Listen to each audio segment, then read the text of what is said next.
Welcome to the Slop Temple. We pray this video helps. You start by preparing. Make sure you know the Google account password and that backups are current. Once done, connect to Wi-Fi so verification can complete without cellular interruption. Next, go to Settings, do not pause, because some device admin apps prevent account removal. Open Security or Device Admins and temporarily disable those apps. This avoids errors during removal.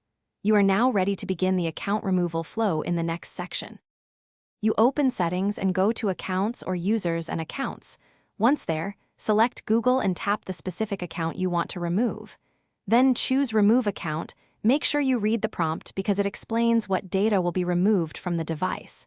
If the system asks for your password, fingerprint, or device PIN, enter it to verify you own the account. After confirmation, Android will unlink syncs and remove credentials. Make sure the process finishes. You finish by restarting the phone and verifying settings. Right arrow accounts shows no removed account. This confirms the device cleared credentials. If removal fails, try signing out remotely at accounts. Google.com or change the account password, then retry removal. This forces reauthentication and often solves stuck states.